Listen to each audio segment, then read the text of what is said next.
welcome back to Ghouls Night In, the spooky chat show with your best ghoul friends. I'm Penny Snark. And I'm Midge Munster. And today is... Alright, I'm interested in seeing if anyone else is going to know what I'm talking about today. Uh-oh. So, I feel like I keep uncovering, like, spooky things from, like, my child and preteen years that I forgot. I don't know how I lose these things in, like, the cobweb cupboard of my memory, but they do disappear.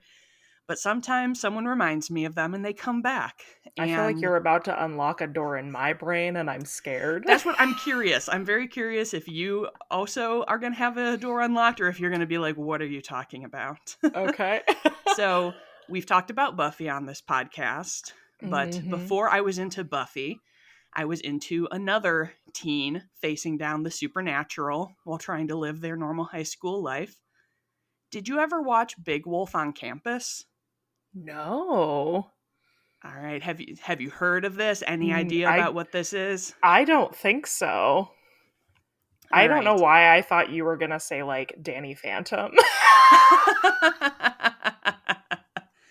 Oh, man. No. All right. So I'm just going to give you an intro to this. So this came up. Yeah, give me a synopsis. Yes. So a friend of mine mentioned this. I don't remember I think she was listening to our podcast and she was like, you should do an episode about Big Wolf on Campus. And I was like, oh my God, I loved Big Wolf on Campus and I completely forgot about this. So I have to tell you yes, that I just gave it a very quick Goog and the images are hilarious. Yes. All right. I can't wait. This was a Canadian TV series. It was distributed in the U.S. on Fox Family. So it aired in April 1999 and ran for 3 seasons, so it ended in 2002. And this show was about a high school senior named Tommy Dawkins who, on a camping trip, is bitten by a werewolf, and he turns into a werewolf and battles supernatural threats in his hometown while trying to, do high school stuff and get the girl and all of those things. Incredible. Yeah, so he is definitely like a hot, dumb jock, like a himbo, type, like very well-meaning, but like a big doofus.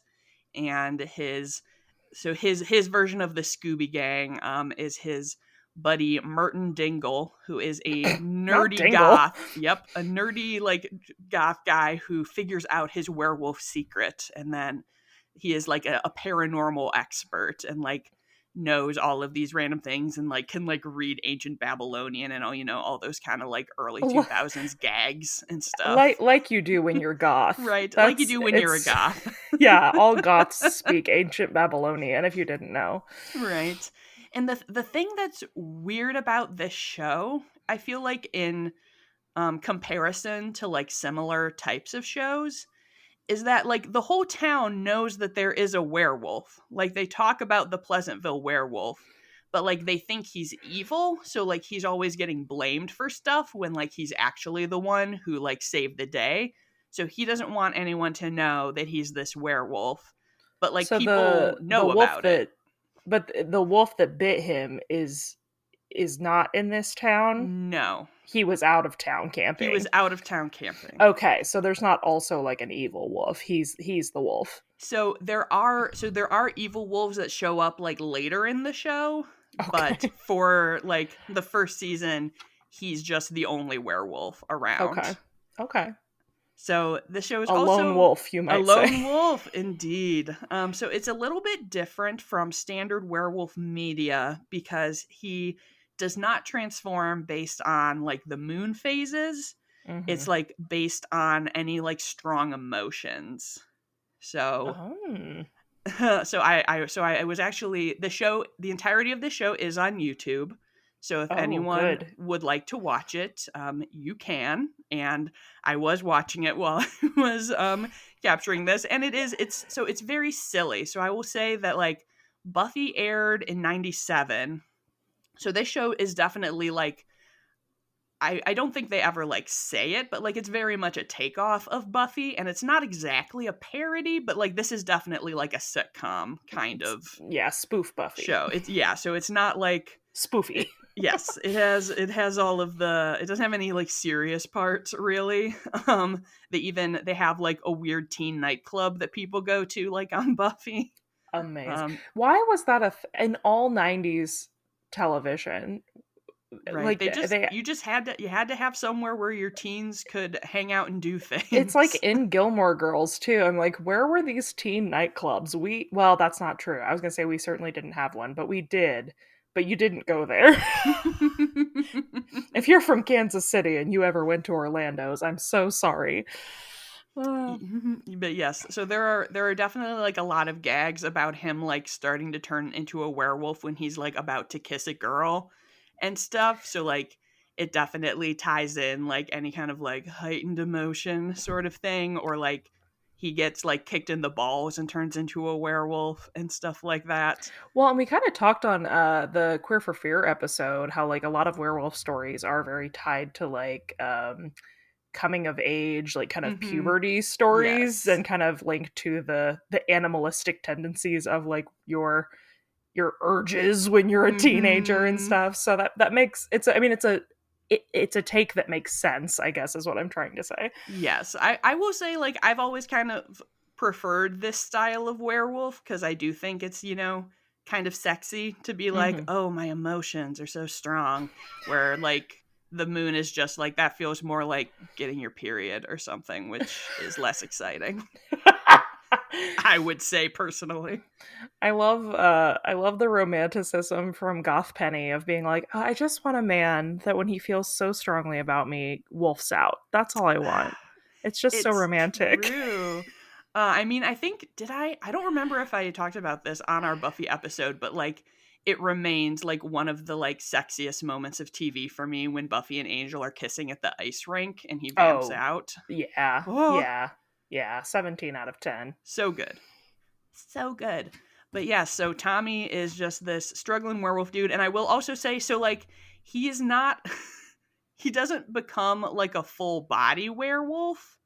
So as a fun fact, like the first couple episodes have like a more intense werewolf makeup, but I guess the actor was allergic to the adhesive. Oh, no. So they kind of toned it down. So like, basically, you've Googled it, so you've seen the pictures, and if I will post a picture on our Instagram, but he has like big furry eyebrows, kind of like a mustache sideburn combo, like yellow contacts, fangs, like little pointed ears, and like big fake rubber paws. And that is basically it. So he kind of looks like a super villain or so, like like he's got like this like crazy hair. Yeah, the hair gets all poofy. Yeah. Which makes it especially funny that like so like one of like the long running things in like the whole first season is that, he's into this girl, Stacy, and he doesn't want her to know that he's a werewolf. And so she keeps like, their relationship is rocky because he's always like running away in the middle of a date because of werewolf things. But like she sees him as a werewolf and does not know that it's him, even though it looks exactly like him with weird hair. It's the equivalent of Clark Kent like putting on some glasses and people being like, I had no idea it was you, Superman. It's the Hannah Montana effect. Right. Everyone's like, oh, we got to find this werewolf. Or like there are like bullies at the high school who are like obsessed with hunting the werewolf, and like he fights them as the werewolf multiple times and then just turns back into himself and is like, whoa guys, what happened? And they're like, oh man. And so it's one of those things that's like played for comedy but also a little bit seriously, and you're just like, this is very silly. Yeah, I like the pause. Yes. It's very funny. And there are like a lot of moments where like he starts to transform and is like, oh no, and it'll be like him like looking down, and then he holds up his hands and he's got these big dumb paws on and is like, ah. And like in one of the episodes that I just watched, like Merton, his friend, like basically gives him like a guided meditation and like tries to like soothe him down from becoming a werewolf, which is pretty hilarious. But as I mentioned, there is like the love interest in the first season, and the actress decided to leave the show to go to college after the first season. So they bring in a new love interest in the second season who is like a badass short hair kickboxing girl. Hell yeah. And she like finds out immediately that he's a werewolf and like joins them in fighting evil. And I'm like, this just seems like it was the easiest solution from the beginning. It's kind of weird that you had this whole plot about like not letting her figure stuff out. Yeah. She just walks in, she's like, so you're a wolf, right? Like pretty much. And they're all like, yeah, this stuff. And there's like all sorts of scenes where like Merton, the goth, is like kidnapped by evil women, and of course is like, oh no, don't kidnap me, ladies. So not a vampire. Oh no. pretty much. And he is like, there is like, it's one of those things where like I feel like so many of these shows have interesting plot lines that like are not explored fully in the show because it is like a silly show. But there's a lot of times where he wants to become a werewolf and is like jealous of like how cool and like strong Tommy is, where Tommy is like, no, this is my curse, like this is terrible, I hate being a werewolf. And it's giving Guillermo. Right. I want to be a vampire. Right. And I'm like, this could have been a whole like serious plot line, but this is a silly teen show with lots of gags, so it never really pops up that much. A fun fact for this show for anyone who is a fan, the actor Danny Smith, who plays Merton, actually writes and performs the show's theme song, which is pretty cool. We stand a multi-talented. Does it have like a real banger theme song? I like it. I think it's a good jam. It's pretty short, but like I used to come home from school every day and watch Big Wolf on Campus, and I loved the show, and I can't believe that I forgot that it existed. I am really surprised I've never heard of it. Yeah, I watched like 4 episodes while I was doing this, and like it's definitely dumb, but I still think it's kind of cute. Like I wouldn't not recommend checking it out if you're interested, if you enjoy like kind of cheesy like early 2000s TV. Well, and I mean, like, if you are already the first season of Buffy is dumb. Yeah. Like, when I go back and watch season 1, I'm like, this is stupid, but I'm having a great time. Like, I love season 1, but it's dumb. So, like, I feel like that was kind of the nature of a lot of these, especially like the supernatural programs that were around in this time period were pretty stupid, but a lot of fun. It really was. You might be getting into this, but like, what kind of supernatural forces are at work? Like, what is he fighting? All right, so this is another thing where I'm like, you see the parallels to Buffy. Okay. It's a lot of the classics. One of the ones I watched today was kind of like a creature from the Black Lagoon, swamp monster kind of pastiche, where it was like a former teacher but the twist is it was actually like a former teacher from his high school who like fell into a polluted swamp. Gasp. And became a swamp monster, but now he's like coming back to like, everyone's like, oh no, the swamp monster, but he just wants to like reclaim his lost love, and it's very sweet. How does it feel to live my dream, to fall into a swamp and become a swamp monster? And another episode I watched was like basically directly a port from a Buffy episode. I don't know how the timing worked out, or if it was just like, these are both ideas we have, where they disturb a mummy at the museum, and the mummy comes back to life and turns itself into a teenager and is trying, of course, to seduce Tommy's girlfriend to be his bride and stuff. Amazing. And they have to defeat him, and I'm like, this is exactly Inca Mummy Girl. I know, but that's my favorite episode, so I'm glad that there's if I get to experience it with a werewolf, then it's even better. Yes. There's cat people, there are witches, there's like a sorority coven episode. There's like a spider people episode, like evil spider ladies at some point. There was one that I just watched where a guy comes out of like a 1950s guy comes out of an old etiquette film strip. Ooh. And is trying to get pretty much all of these plot lines circle around someone else trying to get with Stacy, and Tommy being like, no. No. I remember, so I will say the spoilers for Big Wolf on Campus. I'm sorry. If you haven't seen it already, you probably are not that invested in this. But I do remember being like there was a surprisingly dramatic, I think it was the second season finale, like they fight Medusa and like Merton gets turned into stone, and it's played quite dramatically, and like he's still like dead at the end of the episode, and I was just like, did this really happen?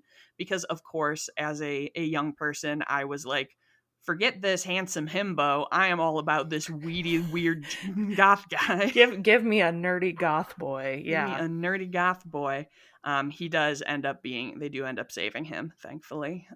Bless. But there is all sorts of wacky adventures like that. And I'm trying to remember any other specific ones. It's just one of those things where like as I was watching episodes of it, I was like, oh my god, I remember this so clearly. Yeah. There's one with an evil librarian in a bookmobile, and she scans your hand and you turn into a book like about your life. Which was pretty spooky. That's clever. That's different. Yeah, so there are like a few different ones. There's a whole plot line with like, so as you kind of alluded to evil werewolves, there's a whole plot line about evil werewolves, and I think maybe just the third season, but like for some reason they need Tommy to make other people into werewolves because they can't do it themselves. The werewolf lore in this show is not very well. Not very clean. Not very clean. It doesn't make a whole lot of sense. And apparently it's kind of implied that like Tommy is like an oddball for being a non-evil werewolf. Like the assumption is that werewolves are evil, but he's just kind of a regular dude. Well, that makes sense then why the town is like, we saw a wolf and then this bad thing happened. Right. And yeah, my sister and I used to watch these episodes and love it. And I did want to, so as I was researching this, I was like, this is going to be a short episode because there's not a lot out there about this show. But something that I found that was honestly kind of the best part is I found bigwolfoncampus.org, which is an honest to goodness fan site that launched in 2000 and is still up. And actively up, like people still posting on it. So there is a forum and there are active posts in the forum. All of them by a woman named Penny Snark. No, so shout out to Adam, who is the creator of that site. I just read there was a thread. One of the creators of Big Wolf on Campus was just on a podcast and was talking about the show. So everyone was like, hey, and now we're talking about it on another podcast. So hey. But it was just so fun to like look through. Like, I feel like obviously you and I are people who are very entrenched in the social medias. Which has just been a big old mess lately. And yeah. I miss the good old days where you had kind of these self-curated spaces that were not controlled by crazy billionaires. And you could just put up all of your screen caps from your favorite show and collect little quotes and write about, fun behind the scenes facts and just hang out and chill and do your thing. So I very much enjoyed perusing this fan site and kind of remembering my early days as a trawler of the internet. Penny and I are bringing back fan sites. That's our new goal in life. We got to start a web ring. Yeah. Just have a nice little code everyone can put on their site so we can all click through. I used to spend a lot of time exploring Sailor Moon web rings. Oh, that's amazing. Back in the good old days. Well, I'm going to tell you what, this can give me something to do now because obviously, like many of us, I'm having the post-spooky season slump. And I did just finish Wednesday. So now I don't have anything to watch. So I'm going to go through and watch Big Wolf on Campus, I guess. Heck yeah, there are 65 episodes for you to enjoy. That's so many. I guess that's the minimum number of episodes for syndication. And so that is how they did it. They did 22 episodes in the first and second season, and then the third season they were like, well, we just need 21 more, so that's how many we're gonna make, apparently. And then that's they what just they did. yeeted off the face of the planet. Yes, I am definitely planning to spend some more of my long weekend watching some Big Wolf on Campus and just reminiscing. And I especially love it still has, so like the version, I think they're official, I'm pretty sure it's up from like the production company that did it, and it still has like the bumpers in between. Like, oh my you remember gosh, back in the olden days oh where they were yeah, like, this is what this show is. yeah. And the Big Wolf on Campus one, it says Big Wolf on Campus, and then the big paw comes in and like claws across it. So yeah, it's very much a vibe. I love like finding gems from my youth and revisiting them. It's always a good time. It is. And I feel like I feel like the more I talk about like spooky things, the more I see how much like random spooky stuff I was into, because I was always like, oh yeah, like I guess once I started like watching Buffy is when I really got into like the kind of the scary like like supernatural type things. But then I am reminded of stuff like this, and I know we've like talked about on our like kind of nostalgia episodes, we've talked about So Weird and other shows that I totally forgot that I used to watch, and now I'm like, oh my god, I love that show. It was really of the time. It was all happening in that like that late 90s, early aughts. We were really entrenched in the spooky TV like era. Bring it back. This is my official petition to bring back spooky TV for children. I agree. I think I said that exact sentence on the Goosebumps episode too, but I'm true. I'm waiting. I have no signatures currently.